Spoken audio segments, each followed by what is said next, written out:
You've all heard the expression, death by PowerPoint. Well, everyone laughs, everyone chuckles. However, I don't really see people changing how they're using PowerPoint, in spite of the fact that no one really wants to sit there, and I've never heard of anyone say, oh good, another slide. So what are you going to do? I'm going to tell you what I tell people when I coach them in terms of using and preparing their slides. The very first thing is to think, what is the message, and actually write the presentation. And put it out considering, and I've talked in the past about knowing your purpose, your audience, and logistics. What do you want to achieve? And so actually put down the main points of your objective and your presentation. See, what I find people doing is they start by writing their slides first, and then they say, oh, I got my whole presentation here. No, no, no. We've got the presentation, and we've got the slides. How do we work them together when you choose to use slides to reinforce the message? And I want to remind you that the slides are an aid, a visual aid, reinforcing that message. When people say to me, well, I've got the presentation, here's my slide deck.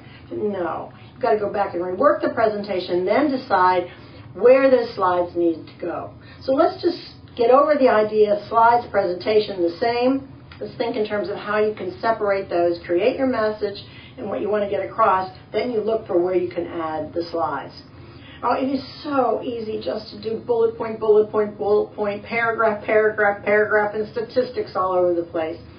The problem with that is they're hard to read. And so often people will say, well, if everything's on a slide, why do I even need the presenter? Why didn't he or she get those out in advance and then let me ask questions about them? So what can you do? First, what's the message you really want to get across? And is there a way to do it with pictures, with graphics, as opposed to just words? Now, I'm not opposed to words. Sometimes you've just got to use them. But they've got to be easy to use and easy to read. So when you put out a whole list on a page, don't expect that the audience isn't reading down at point number 10 or trying to figure out what your meaning is when you're talking, which means they're not listening. See, it's their choice what they do. Do they talk? Do they listen? Do they read the slides? And typically, they're going to read the slides. So it's good to reveal over time what it is, to hold their attention. If you need to use words, do it. Do a build, but make it large enough for people to read. I mean, so often I see these tiny little slides, and people were sitting and saying, I can't read it. And I've heard speakers actually say, if you can't read it, I'm sorry. It's like, well, I say, if you can't read it, you need to apologize for it, then don't use it. So you want to make sure that the type is large enough, at least 24 point. And, of course, it's not all caps, too hard to read. Think in terms of revealing and building as opposed to having too much at one time. And wherever possible, use the B slide to turn things off. So, and I also want to say just use graphics. But I just mentioned that B slide. What is that? You see, when you get up to present and you have a large PowerPoint slide up there that's bigger and brighter than you are, people are not going to be connecting with you and building rapport with you. So my recommendation is if you are introduced or before you start speaking, have that title slide up there. That's great. But then turn it off. And how do you do that? You just hit the B, the letter B on your computer. And that will work if you're in PowerPoint mode. What happens? The B stands for black. Black screen. There's nothing up there competing with you. Or blank screen. I like to think it's Brody, but that's just my personal branding there. So the idea is turn it off and make your connection with that audience. And then when you have something that you want to reinforce, the verbal message, the auditory message, put it up there so they can see it. That's the thing. You use it and then you turn it off. I don't mean it's B every other slide, but every few minutes or so, break what you're doing. Change. So people are now paying attention to you rather than sitting there just fixated on the screen. Well, there's another one, there's another one, there's another one. Now, you've probably been in a situation where people have asked you a question about something you already had covered, or you're looking at your clock and you're saying, oh, I'm running out of time, I need to jump to something else. If you're properly prepared, this isn't hard to do.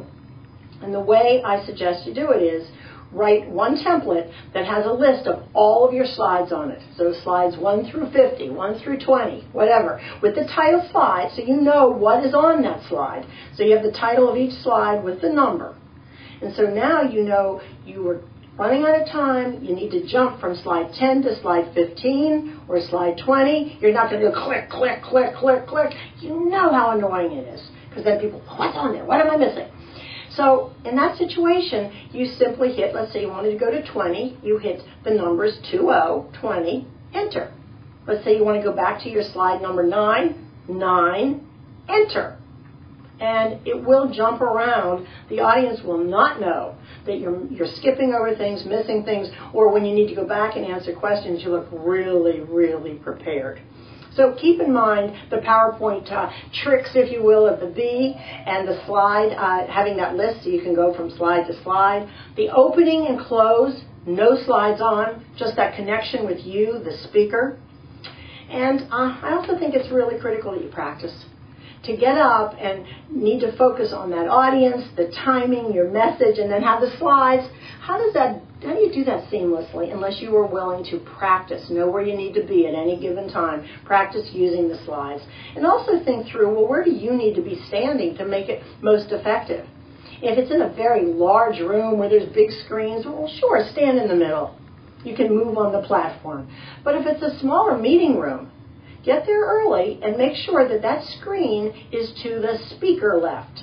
Speaker left. So in a situation here, I would have a screen right here. Why is that? People read from left to right. So what are we doing? We're making it easy. They'll start with me, they'll go across, read the page, and come back to me, the speaker. The whole idea with the slides is make it easy for the audience to get the message. They can see, they're not annoyed by it. You're not walking all around and they don't know where to look. But all this requires some planning and practicing so you're comfortable with that. And if you apply all of these techniques and really focus on what the meaning of that slide is and the message that you want to get across to the audience, that audience will be excited about your presentation and get the message. Keep in mind, I have rarely, in fact, I have never, maybe you have some, heard any audience member say, oh, good, another slide. There is saturation point. Keep it simple, limited. Remember, less is more, and then you'll have the impact that you're looking for.